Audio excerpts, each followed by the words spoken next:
هي الحلقات تحفظني بآيات من القرآن، هي الحلقات تملأني بحب المصطفى العدنان، هي الحلقات تحفظني بآيات من القرآن، هي الحلقات تملأني بحب المصطفى العدنان، وأخلص نيتي دوما لرب واحد ديان بروح ملؤها طهر.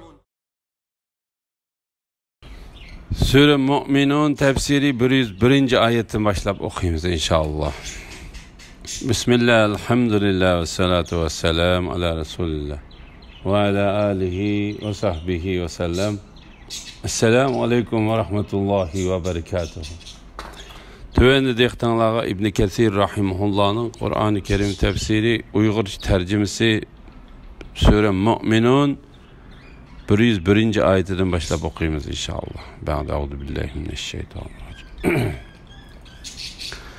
Sur çelingan günde ulanın arasındaki tukkançılık mevcut bulmay kaldı. Bir-birinin ahvalını mı soraşmaydı. Tarazisi iğir kelgenler, yani yaxşılıkları, yamanlıklarını besip ketkenler baxtga erişkiçilerdir. Tarazisi yenik kelgenler, yani yamanlıkları, yaxşılıklarını besip ketkenler ziyan tatqıçılardır. Cehennemde mengü kalgıçılardır. Ulanın yüzlerini ot köydürdü. Kalpıkları qoğrulup, çişleri içilip, betçiray bop kalıdı. Surunun çelinişi ve kılmışlarının tarazıda ölçülenişi. Allah Teala kişilerini terildirip kabirden turğuzuş için sur çelinganda ulanın aralıqıda uruq tuqqançılıqның tepilmaydiganlıqıdan haber berip mındaq dedi. Sur çelingan günde ulanın arasındaki tuqqançılık mevcut bulmay kalıdı. Bir-birinin ahvalını mı soraşmaydı? Yani o günde dadı balısağa mehribanlık kılalmaydı ve onu kütüp mü turalmaydı? Allah Teala bu vakti mındaq dedi. Her adam öz hali bilen bolup kalıdığanlık üçün dostun körüp durup hal sormaydı. Yani yekınını körüp durup onundan hal ahval soruyalmaydı. Yekınının üstüde kötürelmegide günahlar bolsa o dünyadaki vaxtıda o yekini üçün en hürmetli kişi bolsa mu onunla qarap mı koymaydı ve onun üstündeki günahlardan çivinin kanıtçılıkını mı kötürüşüp bämeydi. Allah Teala bu günde yıkın tuqqanlığımı qarmaydıganlık toğrısı da mındaq dedi. O günde kişi özünün qerindişidən, anısıdan, atısıdan, xotunudan ve ballarıdan kaçıdı. O günde her adamның bir hali boludu ki onun başqalarga qarşıga şu hali yar bämeydi. La ilahe illallah Muhammed Resul. İbn Mes'ud mındaq deydi. Kıyamet günü bolganda Allah Teala burun qılany ve kiyinkilerini bir yerge toplaydı. Ondan bir çaqırgıcı. Bilinglar ki kimning başqa birisi de haqqı bolsa kelip haqqını ilip alsın dep çaqırdı. Şunun bilen ata anısı da yoki balısı da ve yoki ayalı da kichikkina bolsa haqqı bor kishilar hoş olup ketidi. Mana bu Allah Teala'nın sur çelingan günde ulanın arasındaki tuqqançılık mevcut bulmay kalıdı. Bir-birinin ahvalını soraşmaydı degan ayetinin mezmundur. Bu hadisni İbn Ebu Hatem rivayet kılgan. La havle ve la kuvvete illa billah. Tarazisi iği kelgenler, yani yaxşılıkları, yamanlıklarını besip ketkenler. İbn Abbas radıyallahu anhuma bu ayetinin ma'nisi hakkında mındaq dedi. Yaxşılıkları, yamanlıklarını bir tal bolsumu besip ketkenler. Baxtga erişkichilar. Yani dövzaqdan qutulup kelip cennetga kirish bilan baxtga erişkichilardir. İbn Abbas radıyallahu anhuma bu ayetning ma'nisi haqida mundaq dedi. Ular tilagan narsalarga yetish ve yamanlıqdan qaçqan narsasining yamanlıqdan saqlanib qilish orqali baxtga erishuvchilardir. Tarazisi yenik kelganlar, ya'ni yomonliqlari yaxshiliklarni besib ketganlar ziyon tortquchilardir, ya'ni ziyon tortquchi va halok bo'lg'uchilardir. Jahannamda mangu qolg'uchilardir, ya'ni ular boshqa yerga yetkazmasdan jahannamda mangu qoladi. Ularning yuzlarini o't ko'ydirdi. Alloh taolo bu vaqtda mundaq dedi. O't ularning yuzlarini o'rib oladi. Agar kofirlar u chaqda yuzlaridan, dumbillaridan azobni dab'i qila olmaydiganliklarini va hech qanday yordamga erisha olmaydiganliklarini bilsa edi, azobning baldir yuz berishini talab qilmaydi. Qalblar qo'rilib, tishlari echilib, betchiray bo'lib qoladi. İbn Abbas radhiyallohu anhuma bu oyatning ma'nosi haqida ularning chiroylari turilib ketadi dedi. Ularga sizlarga dunyoda mening oyatlarim o'qib berilgan, sizlar uni shuncha ro'shan turuqliq inkor qilgan emasmidinglar deyildi. Ular aytadi: Rabbimiz badbaxtligimiz ustimizdan g'olib kelib, gumroh qavm bo'lib qolgan edik. Rabbimiz bizni do'zaxdan chiqargan, ondan dunyoga qaytargan. Agar biz shuningdan keyin yana gunoh qilsak, biz haqiqatan zolim bo'lib qolamiz. Do'zaxga kirib qolganlarni tanqid qilish, ularning o'zlarining badbaxtliklarini e'tirof qilishi va do'zaxdan chiqishni talab qilish. Alloh taolo do'zaxga kirib qolganlarning o'zlarini shu yerga ilib boradigan kofir bo'lish, gunoh va cheklangan harom ishlardek yomon ishlarni qilganligi uchun ularni ayblab bundoq dedi. Ularga sizlarga dunyoda mening oyatlarim o'qib berilgan, sizlar uni shuncha ro'shan turuqliq inkor qilgan emasmidinglar deyildi. Ya'ni men sizlarga payg'ambarlarni avatdim, kitoblarni tushirdim va sizlarning dilinglardagi shubhini tozladim. Shunga sizlarning agar bizga payg'ambar kelgan bo'lsa va kitob tushirilgan bo'lsa, bizmi iymon etdik degandek so'zlarni qilib kofir bo'lganliginglar uchun ko'z tutadigan hech qanday bahonanglar qolmadi. Alloh taolo bu vaqtda mundaq dedi. Avatilgan payg'ambarlardan keyin Allohning oldida kishilar, ya'ni payg'ambar avatilgan bo'lsa, albatta iymon etdim va itoat qildim deguchilarga bahona bo'lib qolmaslik uchun itoat qilguvchilarga jannat bilan xush xabar berguchi, osiylik qilguvchilarni do'zaxdan ogohlantiruvchi payg'ambarlarni avatdik. Alloh g'olibdir, hikmat bilan ish qilguvchidir. Payg'ambar avatmay turib hech odamni jazolaganimiz yo'q. Do'zax g'azabdan parchalanib ketishga tas qoladi. Do'zaxga har qachon bir to'p odam tashlangan chaqda do'zaxga muakkal farishtalar ulardan sizlarga ogohlantiruvchi, ya'ni payg'ambar kelmaganmidi deb so'raydi. Ular undaq emas. Bizga haqiqatan ogohlantiruvchi kelgan. Biz uni inkor qildik. Hamda biz Alloh hech odamga vahiydan biror narsa nozil qilgani yo'q. Sizlar faqat chunqur ozg'unlikda dedik deydi. Ular agar biz payg'ambarning so'zlarini anglagan yoki tushungan bo'lsak, ahli do'zax qatoridan bo'lmas edik deydi. Ular gunohini taniydi. Ahli do'zax Allohning rahmatidan yiroq bo'lsin. Shunga kafirlar mundaq dedi. Rabbimiz badbaxtligimiz ustimizdan g'olib kelib, gumroh qavm bo'lib qolgan edik. Ya'ni bizga dalil paketlar turg'izildi. Lekin biz u paketlarni qabul qilishdan va uningga ergishishdan badbaxtlik qildik. Shunga biz izib ketdik va u paketlarga ergishishga nisb qilinmadi. Ondan ular mundaq dedi. Rabbimiz bizni do'zaxdan chiqargan, ondan dunyoga qaytargan. Agar biz shuningdan keyin yana gumroh qilsak, yana gunoh qilsak, biz hakikaten zalim bolup kalımız.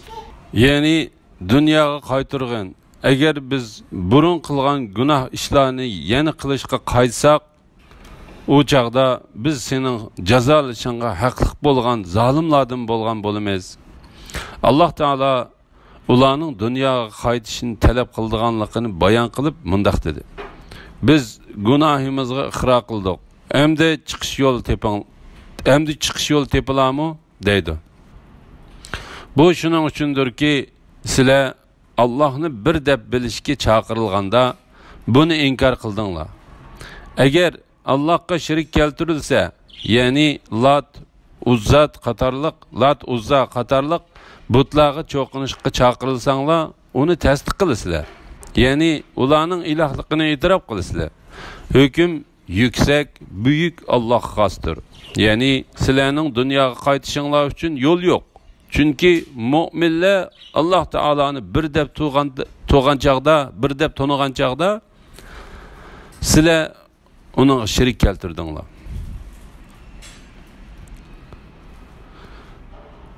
Allah aytdi: Cehennemde xar halda qilinglar.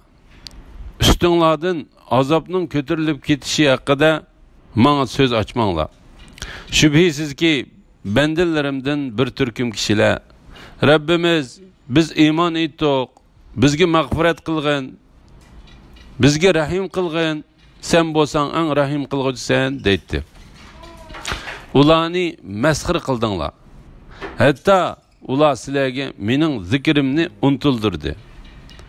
Ya'ni ularni mesxir qilish bilan bo'lib ketib, menga itoat qilishni unutdinglar.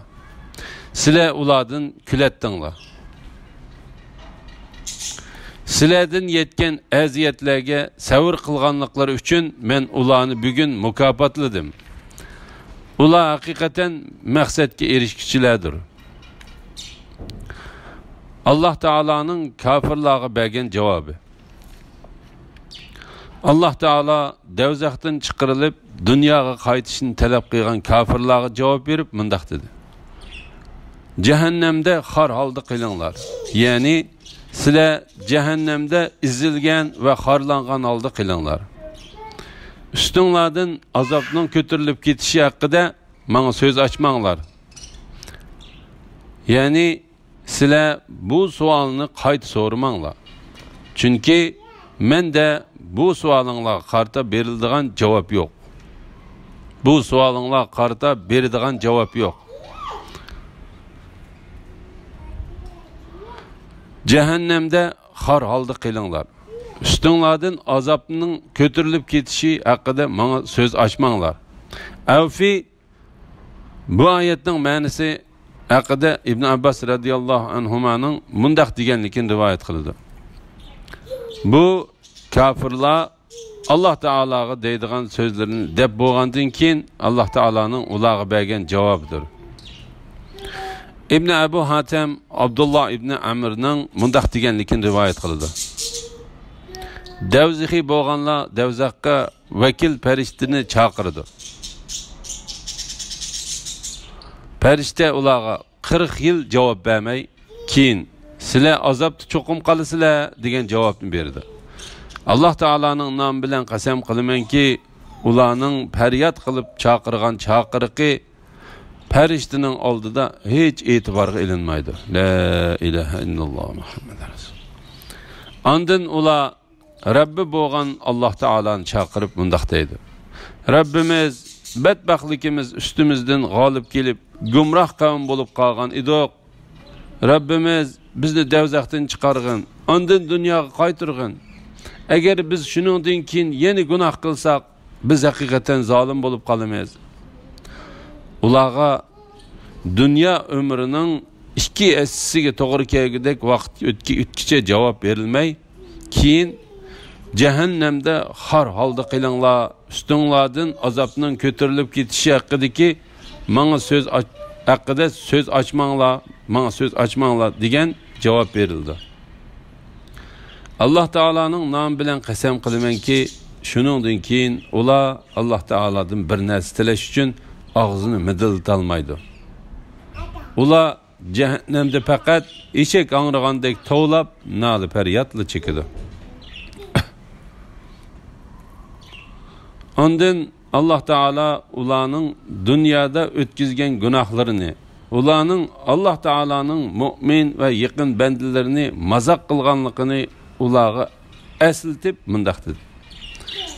Şübhisizki bandalarimdan bir turkum kishilar Rabbimiz biz iymon etdik, bizga mag'firat qilgin, bizga rahim qilgin. Sen bo'lsang eng rahim qilg'uchisan deydi. Ularni masxir qildinglar. Ya'ni ularning menga duo qilishini va menga yilinishini mazaq qildinglar. Hatto ular sizlarga mening zikrimni unuttirdi. Ya'ni ularni masxir qilish bilan bo'lib ketib, menga itoat qilishni unuttirdinglar. Unutturdinglar. Ya'ni sizlarning u mu'minlarni yomon ko'rishinglar, sizlarning menga bo'ysunib amal ibodat qilishni unutib qilishinglarga elib bordi. Sizlar ulardan kulatdinglar. Ya'ni ularning menga ibodat qilishlaridan va menga bo'ysunishlaridan kulatdinglar. Allah Taala bu vaqtda mundaq dedi. Kafirlar haqiqatan mu'minlarni masxir qilib kulatdi. Mu'minlar ularning oldidan o'tganda ular o'zaro ko'z qisishatdi. La ilaha illalloh Muhammad rasul. Ondan Allah Taala yaxshi bandalarga berdigan mukofotini bayon qilib mundaq dedi. Sizlardan yetgan aziyatlarga sabr qilganliklari uchun, ya'ni ular sizlar keltirgan aziyat va mazaq qilishlarga sabr qilganligi uchun men ularni bugun mukofotladim. Ular haqiqatan maqsadga erishguchilardir. Ya'ni men ularni baxt, saodat, xotirjamlik va jannatga erishtirish, shundaqla dovzaxdan qutuldirish bilan maqsadlariga yetkazdim. Allah ularga ziminda qancha yil turdinglar deydi. Ular bir kun yoki bir kundan az turdik. Ay kunlarni hisoblag'uchi farishtadan so'rag'in deydi. Ular dovzaxda chekayotgan azob tufaylidan ziminda qanchalik turganligini unutdi. Allah, agar sizlar bilsanglar, dunyoda faqat ozg'ina turdinglar deydi. Ey insonlar, bizni sizlar o'zinglarni bekor yaratdi, ya'ni sizlar bizni hayvonotlarni yaratganimizdek biz hech qanday savobni bermaydigan, jazomi bermaydigan qilib yaratdi. O'zinglarni bizning dargohimizga qaytarilmaydi deb o'ylamsizlar? Haq podshoh Allah ustundir. Uningdan boshqa hech iloh yo'qdir. Allah ulug' arshning Rabbidir. Allah Taala bu oyatlarida ularning dunyodagi qisqagina hayotida shirki yo'q, birla Allah Taola'ga bo'ysunish va ibodat qilishini qo'ldan berganligidan, agarda ular mush qisqa dunyoda sabr qilib Allah Taola'ning ibodati bilan bo'lgan bo'lsa, ularningmi Allah Taola'ning yaxshi bandalari erishgan baxt, saodatga erishadiganligidan xabar berdi. Allah ularga ziminda qancha yil turdinglar deydi. Ya'ni sizlar dunyoda qanchalik vaqt turdinglar? Ular bir kun yoki bir kundan az turdik. Ay kunlarni hisoblag'uchi farishtadan so'rag'in deydi. Ular dovzaxda chekayotgan azob tufaylidan ziminda qanchalik turganliklarini unutdi. Allah, agar sizlar bilsanglar, dunyoda faqat ozg'ina turdinglar deydi. Ya'ni agar sizlar shuni bilgan bo'lsanglar, yo'qolib ketadigan dunyoni mangu qoladigan oxiratdan a'lo bilmaydinglar. O'zinglarga yomon oqibat elib keladigan bu yomon ishlarni qilmaydinglar. Qisqagina shu hayotinglarda Allah Taolaning g'azabiga yo'qolib, Allah Taolaning g'azabiga yo'liqib ketadigan ishlarni qilmaydinglar. Eğer sizlarmi mu'minlardek Allah Taolaga bo'ysunish va uning ibodat qilishlarda kelgan jabo mushaqqatlarga sabr qilgan bo'lsanglar, albatta sizlarmi ulardek nijotlik erishgan bo'ladinglar. İbn Abu Hatem Ayfa ibn Abdu Kalaidin Peygamber aleyhisselamның hadisi qudusida mundaq deganligini rivoyat qiladi. Şek şübhisizki Allah Taala cennetga kirdiganlarni cennetga, devzaq kirdiganlarni devzaq kirgizib bo'lgandan keyin cennetga kirganlarga: "Ey cennetkilar, sizlar ziminda qancha yil turdinglar?" deydi. Ular bir kun yoki bir kundimi az turdik deydi. Ondan Allah Taala: "Sizlarning mushu bir kun yoki bir kundimi az vaqtda qilgan ishlaringlar nima degan yaxshi? Sizlar mening rahmatim, roziliqim va jannatim ichida mangudan manguga qilinglar" deydi. Ondan Allah Taala devzaqqa kirganlarga: "Ey devzaqilar, sizlar ziminda qancha yil turdinglar?" deydi. Ular bir kun yoki bir kundimi az turdik deydi. Ondan Allah Taala: "Sizlarning mushu bir kun yoki bir kundimi az vaqtda qilgan ishlaringlar nima degan yomon?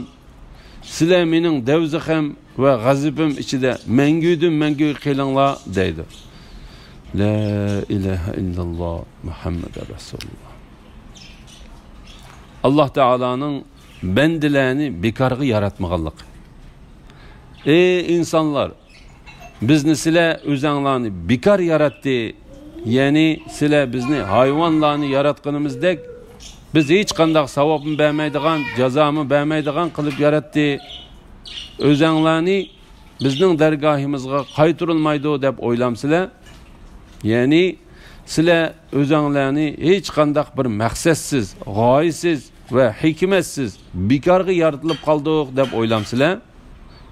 Bu ayetning ma'nosi sizlar o'zlaringlarni biz xuddi mukofotmi, jazomi berilmaydigan hayvonlardek o'yin tomosha uchunla bekar yaratildik deb o'ylamsizlar deganlik bo'ladi degan ko'z qarashim bor. Bilinglarki, biz faqat sizlarni menga ibodat qilish va mening buyruqlarimni ijro qilishinglar uchunla yaratdik. Hamda sizlar o'zinglarni oxiratga qaytmaymiz deb o'ylamsizlar. Allah Taala bu vaqtda mundaq dedi: İnsan özünü bekar qo'yib beriladi, ya'ni shariat ishlariga taklif qilinmaydi, mayliga qo'yib etilgan hayvonga o'xshash deb o'ylamdi. Haq podshoh Allah ustundir. Yani Allah Taala mahluqotlarni hech qanday bir maqsadsiz yaratishdan pokdir. Çünkü u barliq kamchiliklardan pok bo'lgan haq podshohdir. Uningdan boshqa hech iloh yo'qdir. Allah ulug' arshining Rabbidir. Arsh bo'lsa barliq mahluqotlarni ularning ustun tarafidan yugib turadigan bir narsadir. Allah Taala bu ayette arshni ulug', yani ko'rinishi va shakli chiroyli deb sifatladi.